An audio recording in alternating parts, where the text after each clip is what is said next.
वो कौन सा धर्म? भागवत धर्म। इसलिए कि दुर्लभम मानुषम जन्म, मनुष्य का जन्म अति दुर्लभ है। तदप्य ध्रुव अर्थनम। और वो जीवन का वो क्षण है जब समझ में आ गया कि मेरा लक्ष्य क्या है। वो क्षण, वो मोमेंट अत्यंत दुर्लभ है। इसलिए अगर समझ में आ गया तो उसको आदमी छोड़ नहीं सकता, लेकिन समझ में आना यही आसान नहीं है। अगर एक पढ़ने वाले बच्चे से पूछा जाता है कि तुम्हारा लक्ष्य क्या है जीवन का, तो अगर बचपन से माँ बाप सिखाए हैं तो बच्चा जवाब तो दे देता है, लेकिन कुछ बच्चे कहते हैं कि अभी हमने सोचा नहीं। अरे कब सोचोगे? फ्रायड ने कहा है कि पहले 5 साल में ही बच्चा जो कुछ बनना है उसको निश्चित कर लेता है,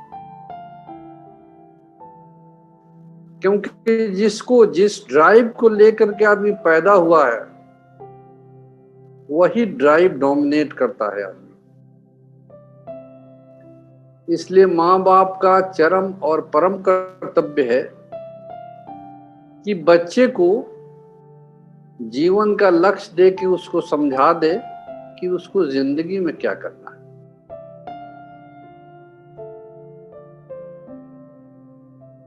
जो हाउस होल्डर्स हैं उनसे पूछा जाता है आपका लक्ष्य क्या है, तो अगर उनके लक्ष्य का निर्धारण नहीं हुआ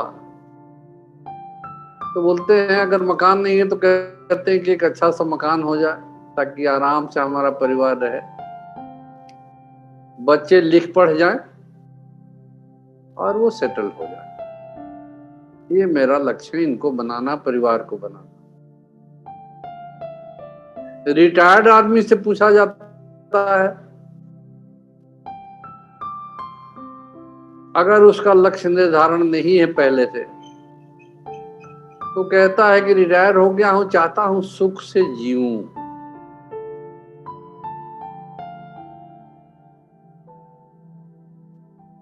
लेकिन आधुनिक जीवन क्या है? बच्चे हॉस्पिटल्स में पैदा होते हैं, ज्यादातर सिजेरियन। मां से अब बच्चा पैदा करने की शक्ति प्रकृति धीरे धीरे छीनती जा रही है। ये अच्छा लक्षण नहीं। बेबी क्रेच में पलते हैं, हॉस्टल्स में पढ़े होके बच्चे बड़े होते हैं, वहां से कोई प्रोफेशनल लाइफ लेकर के जिंदगी की शुरुआत करते हैं, रिटायर हो जाते हैं। क्या ये लक्षण है? ये लक्ष्य हो सकता है?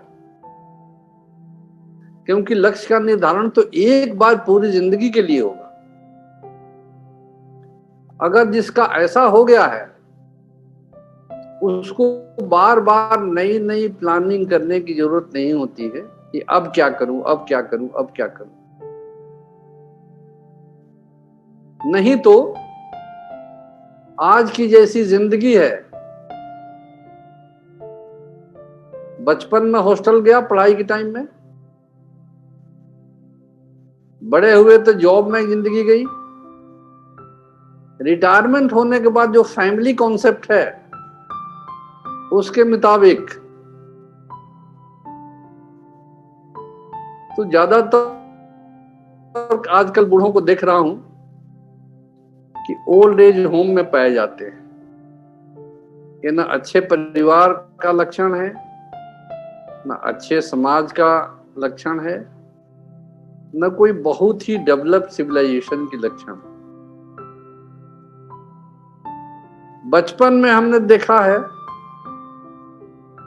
शादी ब्याह के लिए जब जाते थे बूढ़े तो खोजते थे कि उसमें बूढ़े बूढ़ियों की उम्र कितनी है। उसे पता लगता था कि स्पैन ऑफ लाइफ इस परिवार का कैसा है, जेनेटिक इनहेरिटेंस कैसा है इस घर का, बूढ़ा का स्वास्थ्य कैसा है, तो पता लगता है मेडिकल रिपोर्ट भी वहीं से मिल जाता था। अब तो लगता है कि मैट्रिमोनियल में आगे से मेडिकल रिपोर्ट भी दिखाना पड़ेगा। ये सब क्या लक्षण है? हम किस सभ्यता को लेकर के जी रहे हैं, इसका भविष्य क्या है? इसलिए आदमी के जीवन का लक्ष्य निर्धारण होना चाहिए कि हमको इस मनुष्य की जिंदगी में कैसा बनना है और क्या करना है, और फेज वाइज हमको क्या करना है। मनुष्य हर प्रकार का एक्सपेरिमेंट कर चुका है, करके थक गया, और अब एक ऐसे कगार पर खड़ा है कि हमको तो लगता है कि ऐसे जुग चौराहे पर है जहां उसको भविष्य का ज्ञान नहीं है, भविष्य दिखता भी नहीं है। वर्तमान इस कोविड-19 के चलते अनिश्चित हो गया है, लेकिन इस कोविड-19 से डरने की जरूरत नहीं है। एक कोरोना अच्छे लोगों के लिए करुणा है। ये अवश्य ही इसके बाद जब इसका अंत होगा तो मनुष्य के जीवन में एक नया बिहान आएगा, एक नई जिंदगी लेकर के आदमी चलेगा। इसलिए अच्छे आदमियों के लिए एक चिंतन का समय है, गहन चिंतन का, कि हम अपने को कैसे तैयार करें। हमने अभी तक अपनी जानकारी में, जानने वाले लोगों में से पूरी दुनिया में ये नहीं सुना है कि कोविड-19 से कोई मर गया। किसी को इन्फेक्शन हो गया, लेकिन वो फ्लू जैसा आया और गया, बुखार आया और गया, अपना प्रभाव 10 दिन 20 दिन छोड़ गया और फिर ठीक होके चला गया। लेकिन एक परिवर्तन दे करके जा रहा है कि आज के जीवन को अनिश्चित कर दिया, क्योंकि हमने अपनी जिंदगी जीकर पूरी धरती को ऐसा बना दिया जिसका कोई भविष्य नहीं दिखता। मनुष्य जो राष्ट्रों का निर्माण किया, समाज तो बना नहीं, वो एक दूसरे के लिए खतरा पैदा कर दिया। जो साइंटिफिक खोज की, उसका प्रयोग किया विनाशकारी साधनों की खोज में, और आज कौन राष्ट्र कितना मजबूत है इसी से साबित होता है कि उसके पास मारने की कितनी क्षमता है, जिलाने की नहीं। तो क्या जो हम लक्ष्य लेकर के इतने बड़े हुए, देख लें उसके लिए वो हमारे लिए कितना लाभकारी है, हमारे लिए, हमारे समाज के लिए, हमारे देश के लिए और दुनिया के लिए। इसलिए एक नए चिंतन की आवश्यकता है कि मनुष्य का लक्ष्य क्या हो। तो किसी चीज को प्राप्त करने के लिए सबसे पहला जो साधन हमारा है वो शरीर है। पहले इसका निर्माण करें, इसको ठीक आहार दें, ठीक एक्सरसाइज के द्वारा, आसन के द्वारा इसको ठीक रखें। इसका ड्राइवर मन है, इसको ठीक विषय दे चिंतन करने के लिए। आज डिप्रेशन के मरीज बढ़ते जा रहे हैं, कारण पॉजिटिव थिंकिंग कहीं से आ नहीं रही। आदमी के जीवन में निराशा है, परिवारों में किसी न किसी प्रकार का निराशा है, समाज में हर जगह उथल पुथल है, हर आदमी का भविष्य अनिश्चित है। पॉलिटिकल पार्टी में भी ऐसा ही, पता नहीं मेरी सरकार कब तक चलेगी, अगली सरकार कैसी आती है। इसी सब चिंतन में हम व्यस्त हैं। इसलिए जब मनुष्य में चिंतन आया पहला, तभी से वो कुछ चीजें खोज रहा है। क्या खोज रहा है? एक आदर्श आदमी की खोज जारी है, आइडियल ह्यूमन बीइंग, तो जिसमें मनुष्यों के जो अवगुण, आम अवगुण नहीं दिखते, उसकी तरफ आकर्षण स्वाभाविक है। क्योंकि आकर्षण परमात्मा भगवान का एक गुण है। तो जो भगवत भजन करेगा, परमात्मा का स्मरण करेगा, साधना करेगा, उसमें आकर्षण तो पैदा होगा। तो एक जो हमारे आदिम काल से आदर्श मनुष्य की खोज है, वो हम अब तक खोजते आए हैं। दूसरी हमारी खोज रही है एक मॉडल सोसाइटी, एक ऐसा समाज जिसमें सुख चैन भाईचारा हो, ऐसे समाज की खोज। और तीसरा बेस्ट गवर्नेंस, अच्छी व्यवस्था। इसी खोज में अब तक सभ्यताओं का जन्म हुआ। British micro historian Arnold Toynbee के मुताबिक अब तक 21 प्रकार की सभ्यताएं आई और गईं। इसमें 6 ओरिजिनल थी और 15 ऑफशूट्स इसकी थी। टोटल 21 सभ्यताएं। 22वीं सभ्यता आनंद मार्ग है, ये तांत्रिक विलेज सिविलाइजेशन है। इसकी शुरुआत कब हुई और ये क्या है, हम बाद में इसमें प्रकाश डालेंगे। लेकिन आज जो हमारी पीड़ा है, इस इंडस्ट्रियल सिविलाइजेशन की पीड़ा है, और हम इस इंडस्ट्रियल सिविलाइजेशन के ही प्रोडक्ट हैं, और हमारा चिंतन उपयोगितावादी हो गया है। आज हमारा चिंतन क्या है? गार्जियन सोचता है कि हमारा बच्चा बच्ची कमाऊ हो। विवेकानंद होना बहुत अच्छी चीज है, भगत सिंह होना बहुत अच्छी बात है, सुभाष चंद्र बोस होना बहुत अच्छी बात है, लेकिन मेरे घर से नहीं, मेरे पड़ोसी से। इसलिए समझदार लोगों का काम है अपने घर से आदर्श बच्चा बनाएं। अगर अच्छा बनेगा, अगर खाद पानी आप देंगे तो फसल तो लहलहाएगी, खेती अच्छी होगी।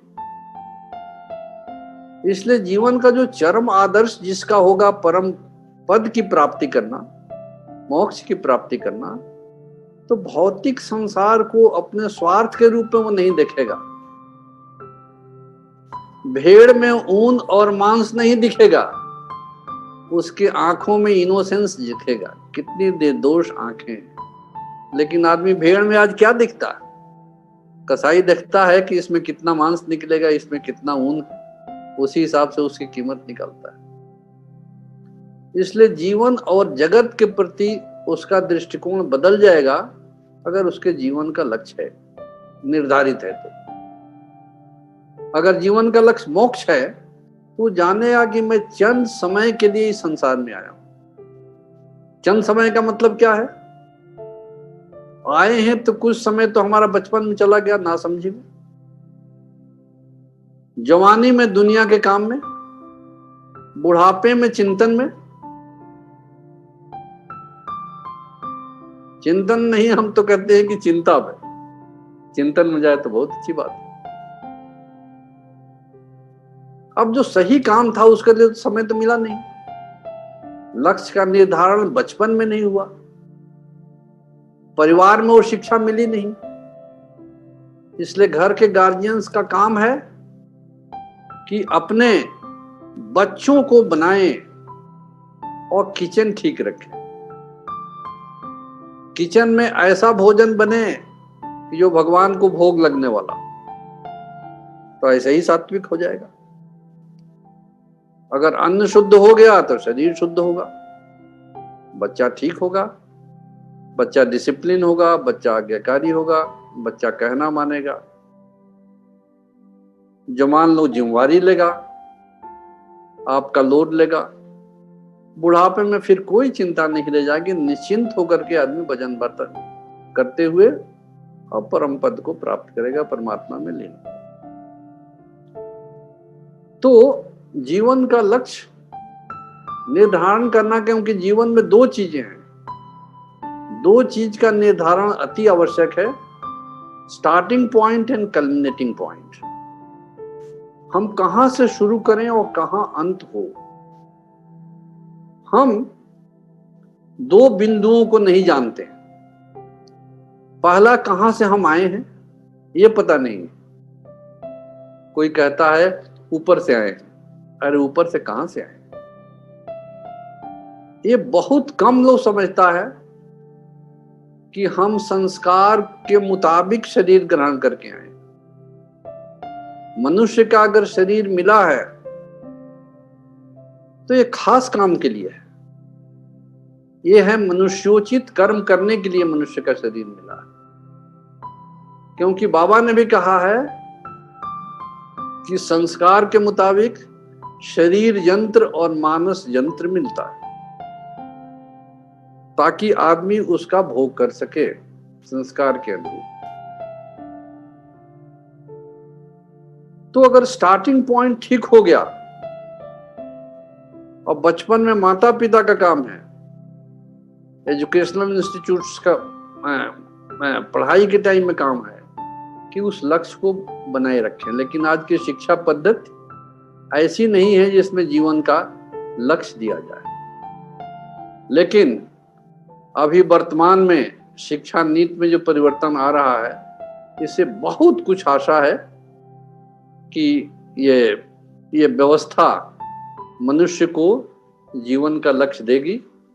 आप लोगों से आग्रह है कि इस चीज को सबको याद करावें कि हमको जहां से भी मिले जीवन के स्टार्टिंग पॉइंट और कल्मिनेटिंग पॉइंट तो देना ही पड़ेगा कि हमारे जीवन का लक्ष्य क्या है। अगर जीवन का लक्ष्य निश्चित हो जाएगा, आदमी का समय जिंदगी में झगड़े में नहीं बीतेगा। उसको तो होगा कि हमारे समय का यूटिलाइजेशन कैसे हो, अधिक से अधिक हो। इसलिए सभी झगड़ों का निपटारा इस पॉइंट से हो जाता है कि हमारे जीवन के लक्ष्य के निर्धारण में स्टार्टिंग पॉइंट और कल्मिनेटिंग पॉइंट क्या हो। कल्मिनेटिंग पॉइंट आज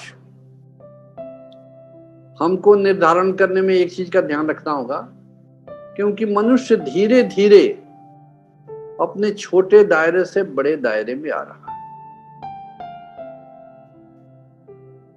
हमारा छोटा दायरा से बड़े दायरे में आने का पहला प्रमाण मिलता है फर्स्ट वर्ल्ड वॉर के बाद लीग ऑफ नेशंस। लेकिन वो राष्ट्रों की पंचायत थी, इसलिए चल नहीं पाई और दूसरे विश्व महायुद्ध को रोक नहीं पाई। लेकिन एक स्टेप और आगे बढ़ा। दूसरे विश्व महायुद्ध के बाद यूनाइटेड नेशंस के रूप में वो फ्रंट और मजबूत होकर के आया। अब चिंतकों के मन में ये गहन और गहरा विचार चल रहा है कि राष्ट्रों का परिवार तो है, पंचायत है, लेकिन मनुष्यों का अभी तक कोई समाज नहीं है, कोई परिवार नहीं है। इसलिए हम एक वर्ल्ड एक मानव समाज की तरफ बढ़ते जा रहे हैं। जाने अनजाने, अनजाने ज्यादा, जानकारी में कम, और धीरे धीरे छोटी छोटी भावनाएं आदमी की टूटती जा रही है। इस रास्ते में सबसे बड़ी बाधा है डॉगमा। बाबा ने कहा है इस यूनिटी में, इस लक्ष्य के निर्धारण में सबसे बड़ी बाधा है डॉगमा। और इस डॉगमा के कई रूप है।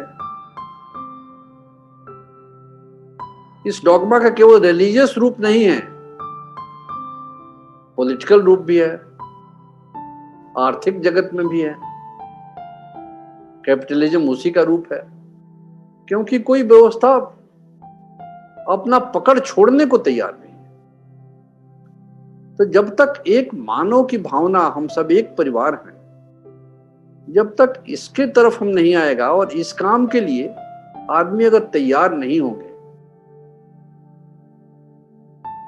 तब तक इस लक्ष्य की हम प्राप्ति नहीं कर सकेंगे। इसलिए आप लोग समझदार लोग हैं, जिनके बीच में बैठ करके आज इस संध्या को हम विचार कर रहे हैं। मैं कोई लेक्चर नहीं दे रहा हूं, आप लोगों से बात कर रहा हूं, मैं विचार कर रहा हूं कि एक आइडियल आदमी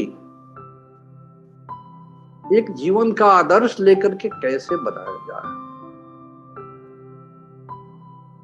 ये पहला है। बच्चे बन रहे हैं, बड़े बनाने में मदद करेंगे, बुजुर्ग इसमें गाइड करेंगे। सबका रोल है, समाज के हर लोग का, खास करके जो टीचर कम्युनिटी है उनका तो अहम रोल है। इसलिए प्राउड के विचार में टीचर्स की पे हाईएस्ट होनी चाहिए। हाई स्कूल का जो टीचर है उसका प्रोविंशियल सिविल सर्वेंट के हिसाब से, उसके मुताबिक उसका पे स्केल होना चाहिए। डिग्री कॉलेज, पीजी के कॉलेजेस का आईएएस जैसा, सेंट्रल सर्विस जैसा होना चाहिए, क्योंकि उसको फील नहीं हो कि हम पढ़ करके कोई गलती किए हैं, तभी समाज के प्रति अपना दायित्व निभा सकता है। इतने फ्रॉड्स है जहां पर इतने फालतू खर्चे हो रहे हैं, और सबसे अच्छा ज्यादा खर्च तो आजकल पॉलिटिकल इंस्टीट्यूशन में, इलेक्शन में खर्च होता है। वो सबको लेकर के अगर हम समाज में खर्च करें, वहां से खर्चे घटावें, लेकिन ये सब निर्भर करता है सामाजिक शिक्षा हमको कितनी है। हमको समाज के प्रति जागरूकता पैदा करनी पड़ेगी। तो वही आदमी जिसके जीवन का लक्ष्य निर्धारण अपना है, वही आदमी इस समाज का सब्स्टिट्यूट, अल्टरनेटिव समाज बना सकता है। यही हमारा आपका लक्ष्य है। बाबा ने कहा है जहां 2 से अधिक आदमी इकट्ठे होते हैं, जहां बात आती है, वही समाज बन जाता है। तो समाज का एक नियम कानून है, समाज का एक लक्ष्य है, और व्यक्ति और समाज में अधिक फर्क नहीं है। व्यक्ति एक यूनिट है, समाज उसका कलेक्शन है। आज हम देखेंगे कि हमारी सारी समस्याओं का कारण है सोशियो इकोनॉमिक डिस्पैरिटी। इसको आप किसी पॉलिटिशियन से मत उम्मीद रखें कि इसको दूर करें। इसका तो जो जिसका विषय समाज है वही कर सकता है। और वो आदमी जिसका खुद अपना का कोई स्वार्थ नहीं है, उसको याद है कि हमको इस दुनिया में क्या, कब क्या काम करना है। इसलिए बाबा ने बहुत पहले अपने एक प्रवचन में, भक्ति तत्व में, बाबा ने कहा है कि बाल्यकाल में आदमी 25 साल तक पढ़ाई लिखाई करे और जीवन की तैयारी करे और ब्रह्म साधना करे। इसलिए गार्जियन का काम है कि बच्चों को शुरू से धर्म साधना के प्रति रुचि पैदा कराएं। ये सुन करके बहुत खराब लगता है, अभी तो हम अपने बच्चों पर प्रेशर नहीं डालते हैं, अभी तो पढ़ने का टाइम है। अरे बड़े होकर के खुद ही समझ जाए। अरे मोबाइल उसको बिगाड़ देगा तब तक, मीडिया बिगाड़ देगा तब तक, उसको बनने का रहेगा कहाँ। क्योंकि उसका जो दिमाग है, उसके जो 5 ज्ञानेंद्रियों के द्वारा समाज से, जो दुनिया से जो खबरें आ रही है, वो तो रिकॉर्ड हो रहा है।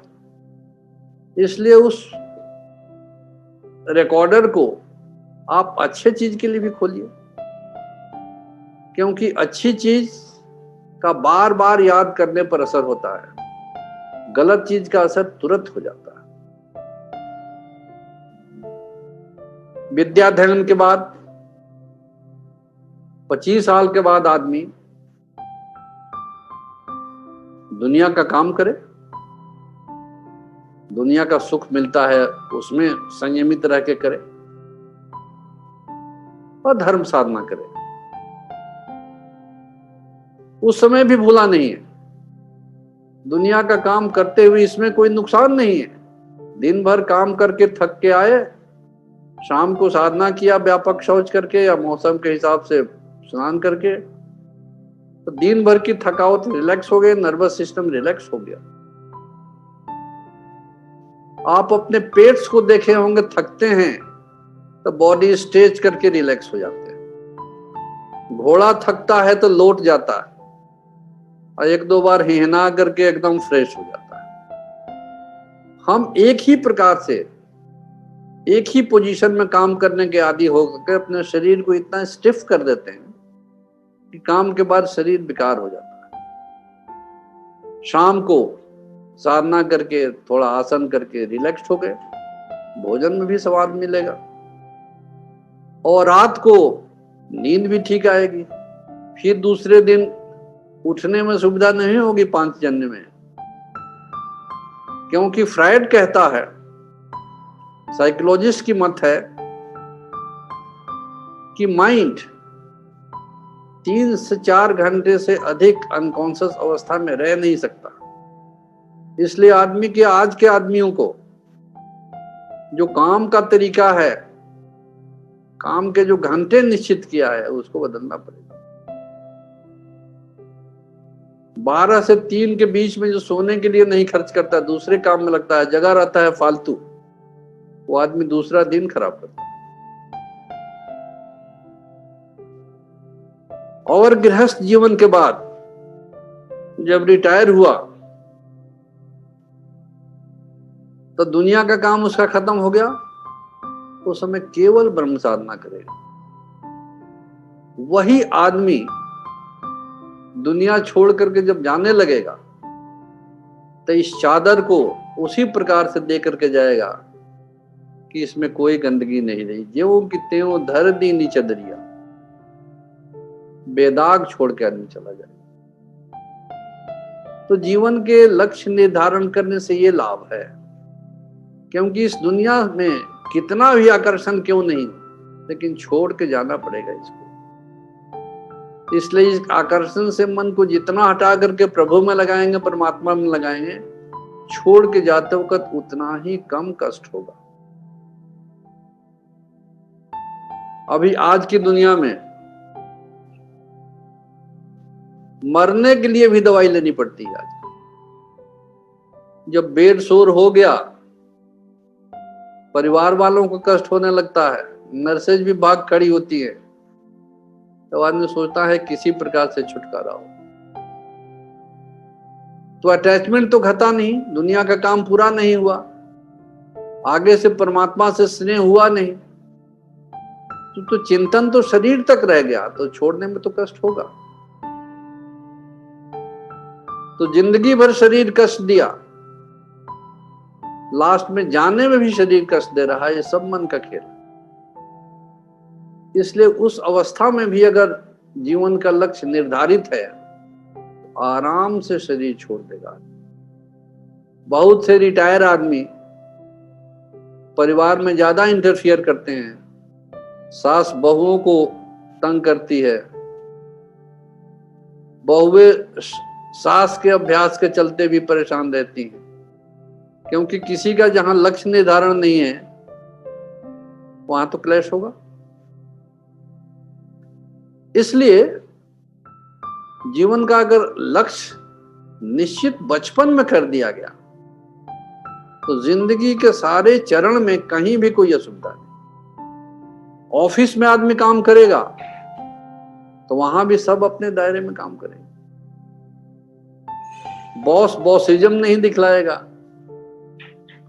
तो उसका जूनियर उससे डरेगा नहीं, उसके काम में कोऑपरेट करेगा।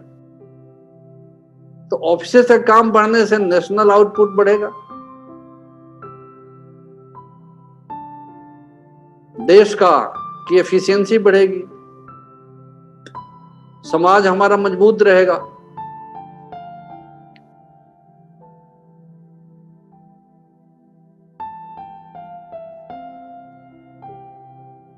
तो आदमी अपनी जिम्मेदारी तब निभा सकता है जब उसका काम का दायरा क्लियर हो जाए, स्पष्ट हो जाए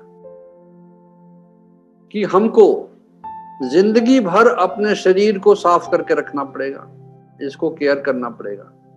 बीमार होकर के डॉक्टर को हैंड ओवर कर देना शरीर, कहां तक बुद्धिमानी, डॉक्टर क्या करेगा। इसलिए हमको ये जिम्मेदारी निभानी पड़ेगी कि अपने शरीर को कैसे रखें। ये कहना ठीक नहीं है कि मैं तो अपने शरीर की परवाह नहीं करता हूं, मैं तो काम में व्यस्त रहता हूं। ये एटीट्यूड ठीक नहीं है। जब जीवन का लक्ष्य निर्धारण रहेगा तो समझें कि ये मंदिर है शरीर, भगवान का दिया हुआ, जिसमें भगवान का वास है। और भगवान का एजेंट जो हमारा मन है, उनका छोटा भाव, इसी को तैयार करना पड़ेगा इस शरीर के माध्यम से। इसलिए शरीर ठीक है, इसलिए कहा गया है लोक कथाओं में, पहला सुख है निर्मल काया। इसलिए जिसका लक्ष्य निर्धारित रहेगा पहले ही, शरीर के साथ कभी दुरुपयोग नहीं करेगा, इस शरीर में कभी कोई गलत चीज नहीं डालेगा, पेट्रोल वाली गाड़ी में कभी भी डीजल नहीं डालेगा।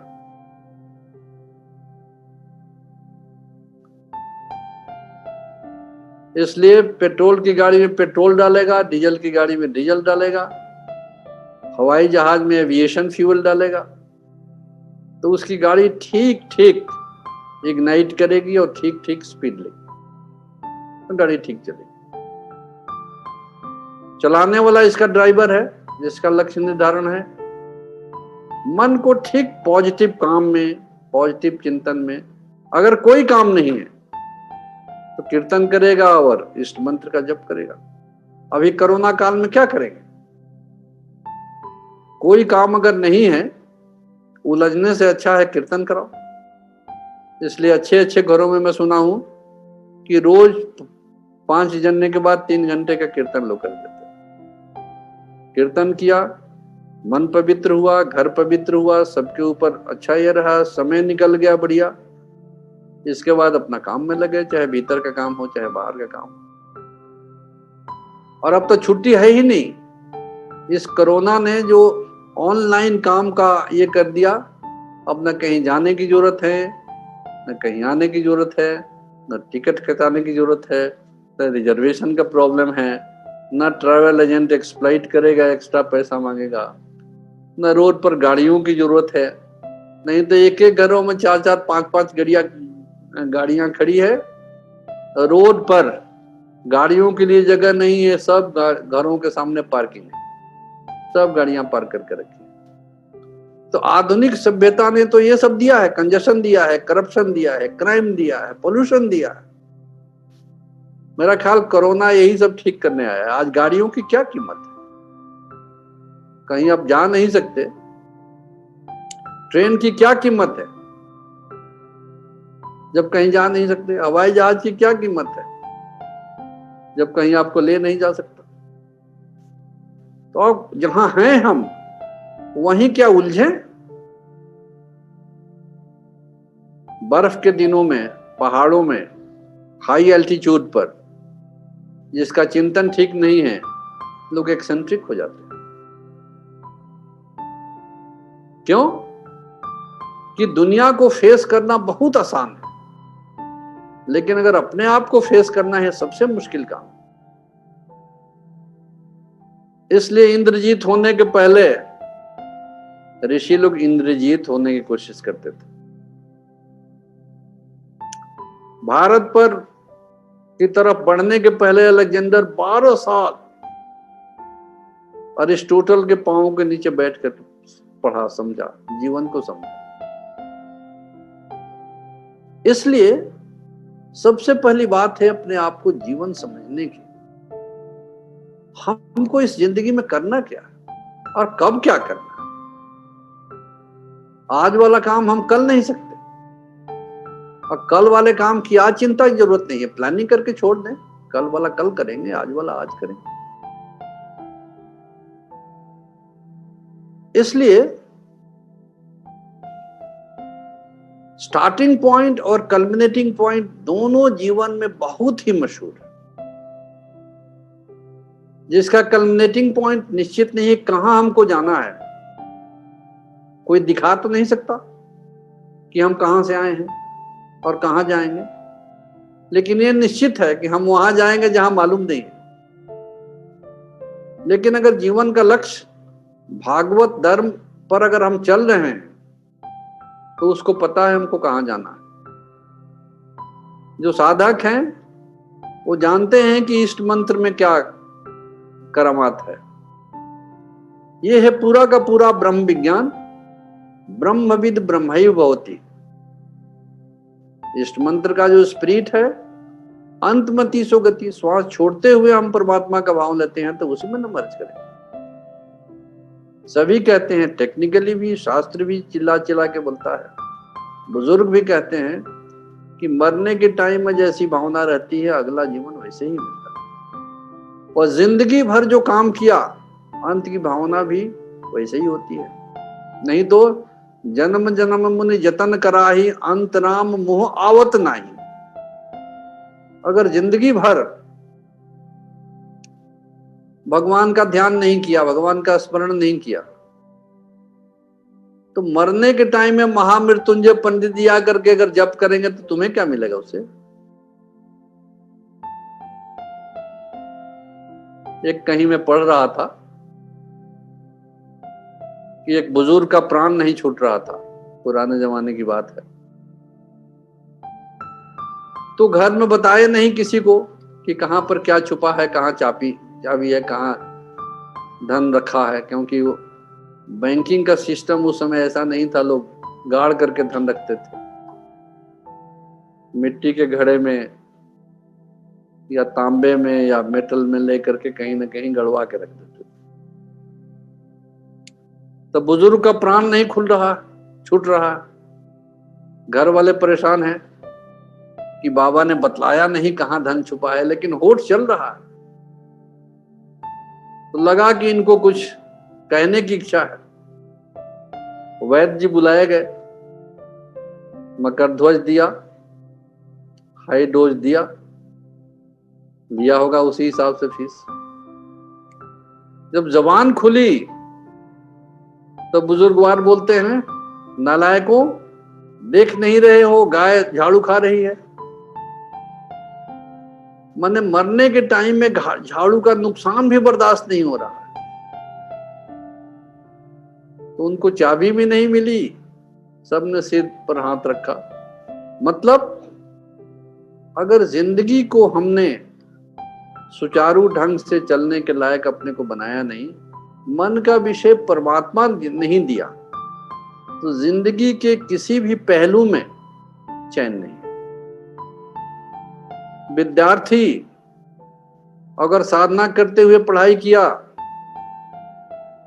तो उसका माइंड फोकस्ड रहेगा। इसलिए जो गार्जियन सुन रहे हैं, जिनके पढ़ने वाले बच्चे हैं, वो ध्यान रखने पढ़ने वाले बच्चों को 3rd और 4th लेसन जरूर दिलवाने। एक बच्चा एक अच्छे परिवार का, जहां मैं जाता आता था, उस बच्चे से पूछा, तुम क्या करना चाहते हो? बोला, अच्छा बढ़िया से पढ़ना चाहता हूं और जिंदगी में कुछ करना चाहता हूं। गार्जियन को विश्वास में लेकर के मैंने अपने से उस बच्चे को 3rd 4th लेसन दिया। जब 12वीं करके आईआईटी के एग्जामिनेशन में बैठा तो पहली बार में ही आईआईटी में आ गया। आज उसका प्लेसमेंट है बच्चे का।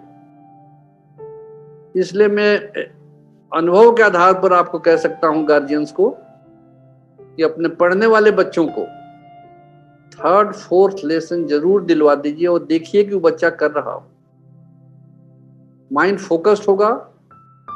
कभी और टाइम मिलेगा तो इस विषय पर मैं ज्यादा प्रकाश डालूंगा कि कैसे आदमी इसको करे, इसका बेनिफिट क्या है। कहने का मतलब कि अगर आदमी को कल्मिनेटिंग पॉइंट मिल गया कि हमको कहां जाना है और फिर उसकी तैयारी हमको कैसे करनी है, अगर ये बात हो गई पक्की तो उसके जीवन में कभी भी असुविधा नहीं होगी। वही आदमी परिवार के लिए,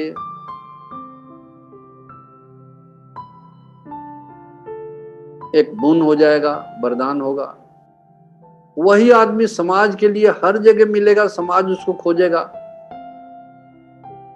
वही आदमी देश के लिए, देश का सपूत होगा। और वही आदमी जब छोड़ के इस संसार को जाने लगेगा तो उसको किसी प्रकार का कष्ट नहीं होगा। आराम से छोड़ करके चला जाएगा, जैसे फटे हुए कपड़े को उतार करके नया कपड़ा धारण कर, पुराने मकान को छोड़ करके नए मकान में एंटर कर। तो जीवन के परम और चरम लक्ष्य के अपना करके चलने के ये फायदा है। कल जैसा कि हम लोगों को मालूम है, कल श्रावणी पूर्णिमा है। इस श्रावणी पूर्णिमा का क्या महत्व है, मैं चूंकि अगर ये बीत गया होता या बहुत आगे होता तो मैं इस विषय को नहीं लेता, लेकिन कल ही श्रावणी पूर्णिमा है। मैं चंद शब्द उसके बारे में आपको कुछ बताना चाहूंगा।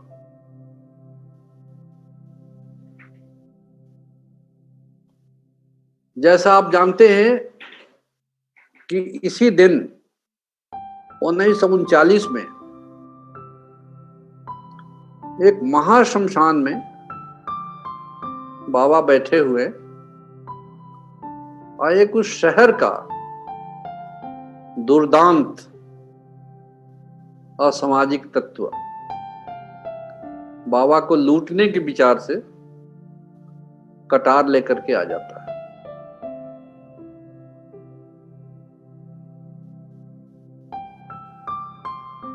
बाबा के सामने है, उसको पता नहीं है कि ये कौन है जिनको मैं लूटना चाहता हूं। क्योंकि भगवान के सामने है, एक्सरे मशीन के सामने खड़ा हो गया, अब उसको देख लिया कि कौन है।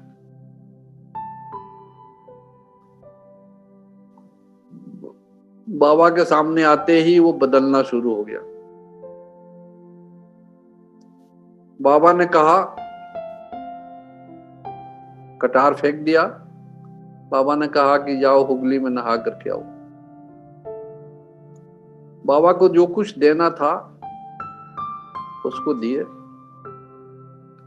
अब वो दुर्दांत डाकू कालीचरण का जीवन परिवर्तन हो जाता।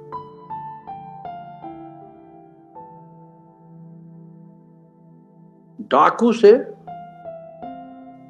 एक अच्छा आदमी नहीं, वो एक संत बन जाता है। क्या महत्व है इसका कि बाबा जिस काम के लिए आए हैं इस धरती पर, उसकी शुरुआत कर देते हैं। काम क्या है? काम है, बाबा एक रिनासा पुरुष है और वो रिनासा एक नई सभ्यता को जन्म दे रहे हैं कल के दिन। नई सभ्यता क्या?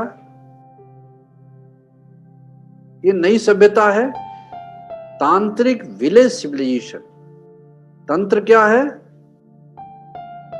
एक्सपेंशन के द्वारा लिबरेशन।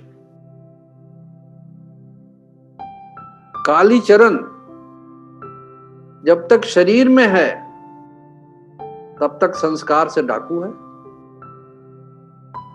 जब शरीर से मन में आया, आत्मबोध हुआ परम पुरुष के सामने खड़े होने से, तो बदल जाता है। हुगली में स्नान नहीं, जीवन परिवर्तन, उनको दीक्षा मिलती है। इस प्रकार से बाबा का प्रयोग भूमि वो स्थान हुआ और उस आदमी पर प्रयोग किया, इसलिए इसका हिस्टोरिकल महत्व है। क्योंकि इस दिन तांत्रिक विलेज सिविलाइजेशन की नींव पड़ती है, ये महत्व है आनंद बाबा। तो ये उस दिन 21वीं सभ्यता का अंत और नई सभ्यता की शुरुआत हुई। तो आनंद मार्ग एक 22वीं सिविलाइजेशन है, तांत्रिक विलेज सिविलाइजेशन। जिस इंडस्ट्रियल सिविलाइजेशन से आदमी उबा हुआ, जिसने क्राइम दिया, पोल्यूशन दिया, करप्शन दिया, इकोलॉजिकल इम्बैलेंस क्रिएट कर दिया, धरती को एकदम रहने लायक नहीं रहा। लगता है कि धरती पे आगे आने वाले समय में भोजन तो होगा लेकिन पानी नहीं मिलेगा। इसलिए कोई कोई तो यहां तक कहता है कि अगला विश्व युद्ध पानी पर होगा। इसलिए आप लोग पब्लिक में जाकर के बाबा का जो वाटर कंजर्वेशन का प्रोग्राम है उसको लीजिए। पब्लिक में पहुंचने के लिए बहुत ही अच्छा साधन है वो वाटर अवेयरनेस। नल खुला है, ब्रश कर रहे हैं, पानी गिर रहा है, अरे धरती से पानी आ जा रहा है, उसको वेस्ट कर रहे हैं। बरसात का समय है, वाटर हार्वेस्टिंग लोगों को सिखाइए, अपने भी पालन कीजिए। वर्षा का जल नालों के द्वारा नदियों में जाकर के समुद्र में चला जाता है, उसका प्रयोग करें। ये सब सिखाना पड़ेगा। तो एक तांत्रिक सभ्यता, ये जो इंडस्ट्रियल सिविलाइजेशन है, ये तांत्रिक विलेज सिविलाइजेशन की शुरुआत तो हो गई 1939 के श्रावणी पूर्णिमा की रात को, लेकिन इंडस्ट्रियल सिविलाइजेशन की शुरुआत कब हुई, इस पर मेरी शोध है। उसकी शुरुआत उस दिन होती है जिस दिन कोलंबस अमेरिका की खोज करता है 1492 में। 1498 में जब वास्को डी गामा भारत की धरती पर लैंड करता, उस दिन क्या हो रहा है? 1492 और 1498 में, तब के पहले मनुष्य हर बात में किसी काम में कहता था कि thank God this is done, भगवान को याद करता था। उस दिन प्रकृति पर विजय करके मनुष्य अपनी पीठ थपथपाता है कि हमने प्रकृति पर विजय प्राप्त कर ली, भगवान कहा। इसके बाद साइंस का युग आता है। गैलीलियो, कोपरनिकस, न्यूटन, आइंस्टाइन, इनकी डिस्कवरी से, इनकी खोज से ने टेक्नोलॉजी दी। टेक्नोलॉजी को हमने इंडस्ट्री में इनकॉर्पोरेट किया और इंडस्ट्रियल बूम हुआ। हमने क्या बनाया?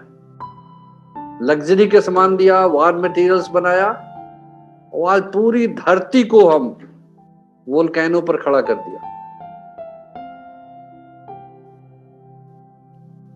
आज आधे घंटे में अगर 2-3 राष्ट्र पगला जाएं राष्ट्राध्यक्ष,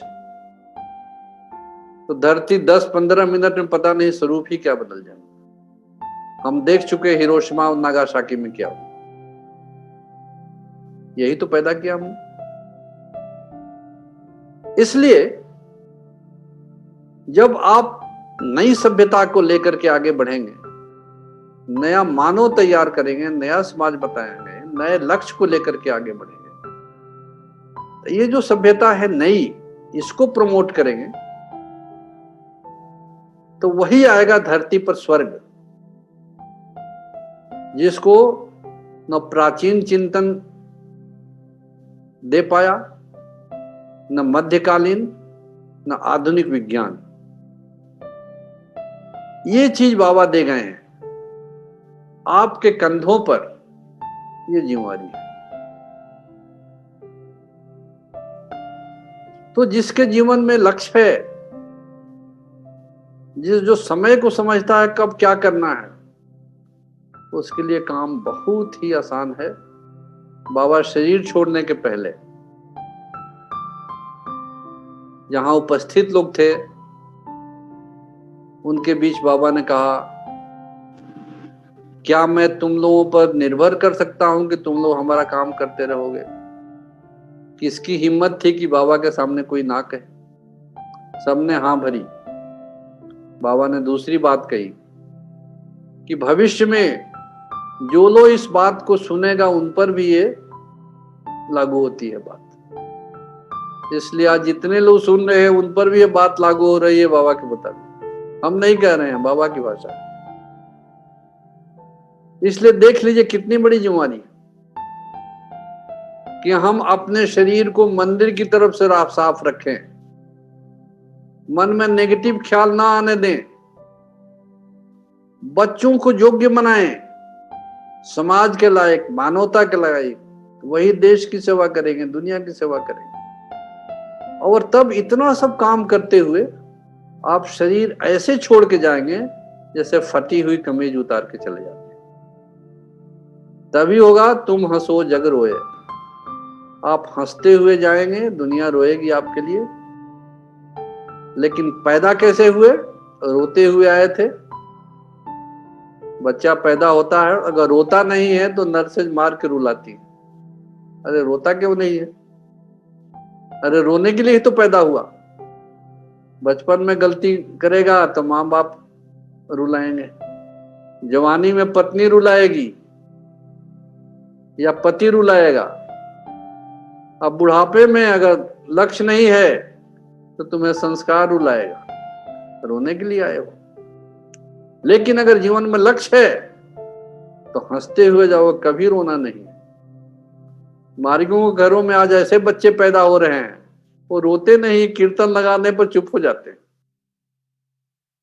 ऐसा मेरे पास रिपोर्ट है, आप लोगों के पास भी होगा। रोता हुआ बच्चा बाबा की प्रतिकृति रख जाए तो चुप हो जाता है। ये सब क्या है? ये दिव्य आत्माएं जो काम पूरा नहीं कर पाई, वैसे ही ऐसे घरों में पैदा हो रही है। तो आगे सभ्यता का भविष्य कितना उज्जवल है। केवल आपके घर में बच्चा अगर माहौल बनाएगा गया ऐसा, तो ऐसे ही बच्चे आएंगे। इसी को भगवान कृष्ण अर्जुन को समझा रहे हैं कि अगर अर्जुन पूछता है कि अगर हमारा योग पूर्ण नहीं हुआ इस जीवन में तो क्या होगा? अगर नहीं हुआ, भगवान कृष्ण कह रहे हैं, तो अगले जन्म में तुम श्रीमंत के घर में पैदा होगे। ऐसे जगह तुम्हें बचपन से ही माहौल मिलेगा। वो बच्चा अगर साधना करेगा तो घर वाला डरेगा नहीं कि ये बड़ा होकर के सन्यासी हो जाएगा। अगर दादा दीदी जाएंगे तो घर के लोग डरेंगे नहीं कि दादा दीदी हमारे बच्चे को भगा ले जाएंगे। ऐसे बहुत सारे मार्गीय कहते हैं, ऐसे परिवारों को मैं जानता हूं कि पूरा परिवार डिसाइड कर लेता है कि इसको हम दादा या दीदी के रूप में तैयार करेंगे, बच्चे को पढ़ा लिखा करके। मैं एक दिन स्वीडन में था, एक परिवार में एक बच्चा पैदा हुआ था, तो मोहल्ले के लोग इकट्ठा हो गए, खुशी मना रहे थे। हमसे उन लोगों ने प्रश्न किया कि क्या बात है, हमारे यहाँ समस्या है, बच्चे ही नहीं पैदा हो रहे। हम कहा तुम लोग मुंह लटका के बैठे रहते हो, अरे जिस घर में जाने पर स्वागत नहीं हो जाए वहां कौन जाएगा? तो तुम लोग तो डिप्रेशन में रहते हो, तो तुम्हारे घर मेहमान के रूप में कौन बच्चा आएगा? उन्होंने एक्सेप्ट किया। हम कहेगा अपना चिंतन बदलो। इसलिए आप देखिए कि जीवन का आदर्श लेकर के आदमी जीता है तो कितना अच्छा। सुखी कौन है? सुखी वो है जिसका चिंतन सही है। चिंतन कैसे सही होगा? जीवन के लक्ष्य का निर्धारण होगा। इसलिए आनंद मार्ग जो नई सभ्यता है, और श्रावणी की पूर्णिमा को बाबा ने दी, आप सब लोग सभ्यता, इस नई सभ्यता के पिलर हैं, कॉलम हैं, आप ही पर यह सभ्यता का भवन बनना है। इसलिए कितना इसको मजबूत होना है, उसके लिए बाबा ने व्यवस्था कर दी, कंक्रीट की, बालू की, लोहे की, सब चीज व्यवस्था कर दी। वही है कंडक्ट रूल्स, गृही सन्यासी दोनों के लिए। इसलिए इसका पालन करके इन नियमों का और इस नई सभ्यता के लायक बने। आज बस पहली बार इतना ही। अगर आपकी इच्छा हुई तो फिर आगे हम लोग मिलेंगे। परमपिता बाबा की जय। सबको नमस्कार।